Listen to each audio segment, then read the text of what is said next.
More independence for Yorkshire will be debated in Parliament a little bit later today. Steph is in Yorkshire to find out what it'll mean for the economy. I'm slightly concerned about this, but she's going to explain. Good morning. Wake up.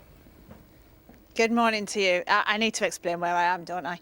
Yeah, I am in a fantastic museum in the heart of York. So this is the Jorvik Centre, and it's all about telling the history of the Vikings. There was an archaeological dig here in the 70s, and they found loads of artifacts, and found lots of information about the houses that would have been here. So this is basically the setup of that, and you kind of go around on one of these little pods and learn all about it. But this is very much obviously telling the history of the region, and as you mentioned there, one of the things being talked about in Parliament today is the future of the region, because Yorkshire, if you look at it combined, has around more than 5 million people who live in the region, and if you look at the income that's generated, it's double that of Wales. So what they want is more independence, more control over what they do with their money, how they spend it, how they pay for things like healthcare and who uses it, etc. So a bit like we've seen with Manchester and Birmingham, another combined authority. So they want a one Yorkshire setting.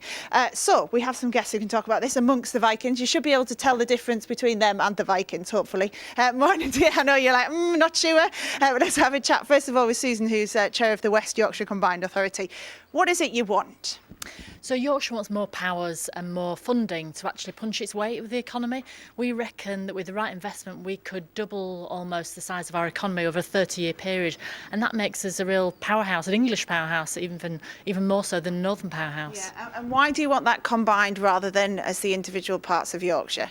So Yorkshire, I think, has a real resonance. I'm Bradford born and bred, and also a Yorkshire woman, and I think we're very proud of our heritage and our roots. You know, Yorkshire had more medals than in Rio than Canada, so we've real heritage and real strong identity. And actually, economically, you can't pick off bits of Yorkshire. We work as a whole. We've got a great coast, great rural, great cities, and it all comes together to create a fantastic whole. And Jonathan, let me bring you in, because you obviously spend a lot of time talking to businesses from the Institute of Directors. What do businesses think about this? Businesses think this is a great idea.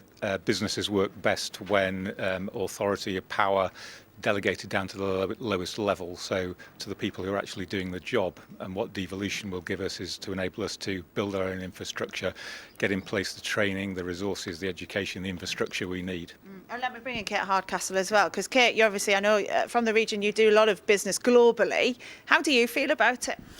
Two minds. I really want to see more power. I want to see more persuasion, but I'm also slightly concerned on what it actually looks like. Who's going to execute it? Who's going to deliver it? Because in Yorkshire, like all places, we're really diverse, Steph, and I think it needs to be a true story and a true picture of what we all need, particularly in the business community, because business has changed so much of late. And there's also, I mean, you spend a lot of time travelling around the country as well. So is there a danger that Yorkshire might get left behind while other authorities, other areas are powering ahead with their combined authorities? This area could get left behind while they're sorting out the bureaucracy. Look, that worries me, absolutely. We shouldn't be another 2-3 years until this gets sorted out, and we're seeing Manchester and other places flourish with it. So yeah, I do want something to happen quickly, but it's with the right place and the right person or people at the top of it. That does make me nervous. I wouldn't want to see this as just another layer of bureaucracy. Yeah, and Susan, given this is something that's going to be talked about in Parliament today, what are your thoughts on the time frame of all of this?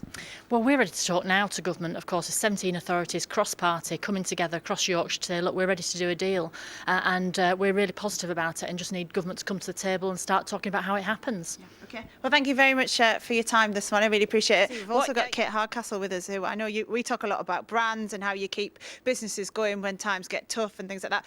What is it, do you think, that centres like this need to keep doing to keep people coming? It's about realising that the competition is so big now. It's got to be personal, immersive, there's got to be technology, and really engaging, particularly with young people, to keep coming back. Tourism's a massive part of our economy, and it employs so many people, about 3 million people, but obviously with travel becoming more cost effective, people are going elsewhere, so our competition's getting bigger. Yeah, and when we talk about tourism as well, often when you look at the numbers, London does particularly well out of it. How do regions like this one make sure people do come up and travel? That's a great point. I think we do put too much emphasis on London and all the tourist attractions there, and it's about telling the story. So be it putting a local landmark in films and TV programmes that might get abroad, and the social media campaigns, we've got to tell a bigger picture of our history, because other countries would absolutely die for it. We've got a lot of legacy to talk about. Yeah, it's interesting. I know as well, with a region like this, there's been a lot of talk about how you improve the infrastructure in the area, and there's talk about this potential devolution and creating a one Yorkshire. Do you think that'll make a difference to businesses like this? If it brings more emphasis to the region, yeah, I'm sure from my work in Australia and places like that, people would probably have difficulty still putting landmarks on the Yorkshire and Manchester landscape and the rest of the UK outside of London. So we've got to tell that story better, and that just might bring some more emphasis to the story. Yeah, fascinating, isn't it? Kate, thank you very much, and thank you for braving the smell as well.